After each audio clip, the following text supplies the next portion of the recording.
ज़मीन खरीदते समय ये गलती बिल्कुल ना करें।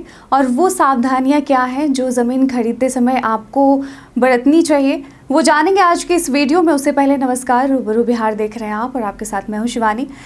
तो अगर आप ज़मीन खरीदने का प्लान बना रहे हैं तो पहले ये वीडियो ज़रूर आप देख लें। तो बिहार जैसे राज्य में जहाँ ज़मीन की कीमतें लगातार बढ़ रही हैं और शहरीकरण तेज़ी से हो रहा है, वहाँ ज़मीन खरीदना जितना आकर्षक लगता है उतना ही जोखिम भरा भी हो सकता है। अगर आपने सावधानी नहीं बरती, ज़मीन कोई सब्जी नहीं है जो हाट बाज़ार से खरीद ली और बात ख़त्म। जी नहीं, ज़मीन के साथ एक इतिहास होता है, कानूनी दावों का सिलसिला होता है और कई बार भावनात्मक और पारिवारिक उलझाव भी। तो राजस्व और भूमि सुधार विभाग बिहार ने हाल ही में आम नागरिकों को एक ज़रूरी सलाह दी है। तो सलाह यह है कि ज़मीन खरीदने से पहले पूरी जांच करें, वरना ज़मीन नहीं आप विवाद खरीद लेंगे। और इस चेतावनी के पीछे सिर्फ डराने की मंशा नहीं है, बल्कि एक ठोस कानूनी और सामाजिक आधार है जिसे समझना बहुत ज़रूरी है। तो आइए इस सलाह को थोड़ा विस्तार से समझते हैं, ताकि आप अगली बार जब ज़मीन खरीदने जाएं तो सिर्फ पैसा ही नहीं, जानकारी और समझदारी भी साथ लेकर जाएं।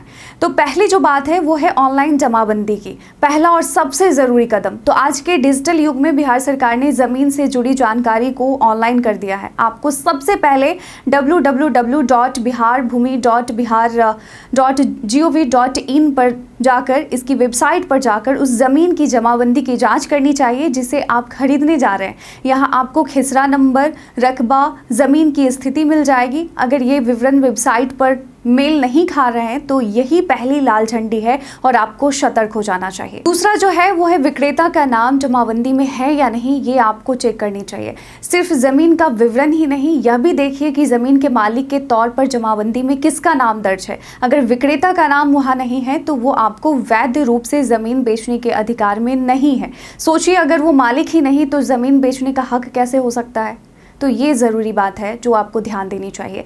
तीसरा, हिस्सेदारों की सहमति, जैसे कि संयुक्त परिवार का कहीं उलझा हुआ मामला तो नहीं है। तो बिहार में बहुत सी ज़मीनें संयुक्त परिवार की होती है और ऐसे में किसी एक सदस्य द्वारा बिना बाकी हिस्सेदारों की अनुमति के ज़मीन बेचना सीधा कोर्ट केस का न्योता है। तो ऐसे में अगर विक्रेता अकेले ज़मीन बेच रहा है तो आप ज़रूर पूछिए कि क्या सभी हिस्सेदारों की लिखित सहमति है इस पर।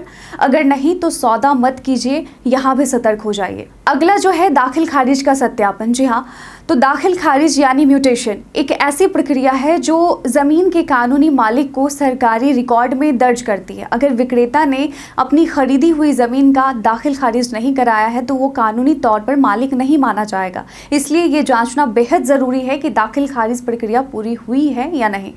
आखिरी बिंदु जो है जो आपको ध्यान देना चाहिए, हक और कब्जा का बात है। तो यहाँ पर कागज़ ही नहीं बल्कि ज़मीन पर काबिज़ है या नहीं वो व्यक्ति, इसका भी आपको ध्यान देना होगा। तो कई बार ऐसा होता है कि किसी के नाम ज़मीन होती है लेकिन कब्जा किसी और का होता है। ऐसे में सिर्फ दस्तावेज़ देखना काफ़ी नहीं है, ये भी जांचें कि विक्रेता वास्तव में उस ज़मीन पर काबिज़ है या नहीं। तो स्थानीय लोग, पंचायत या नज़दीकी रजिस्ट्री ऑफिस से इसकी पुष्टि की जा सकती है, आप ज़रूर करें।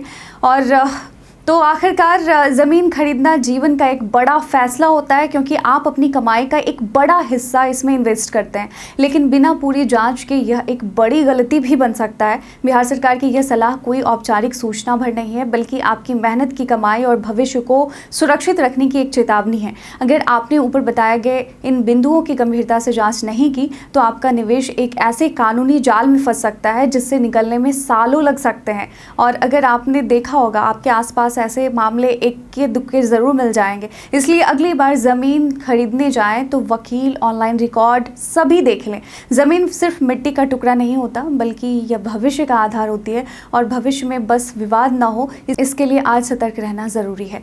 तो अगर आपके आसपास कोई ज़मीन खरीदने की सोच रहा है तो फटाफट ये वीडियो आप उन्हें ज़रूर भेज दें, ताकि वो समय रहते सतर्क हो सकें और कानूनी लफड़े से बच सकें। और जाते जाते हमें कमेंट सेक्शन में ये भी बताते जाएं कि आपको ये जानकारी कैसी लगी, ये वीडियो कैसा लगा। धन्यवाद।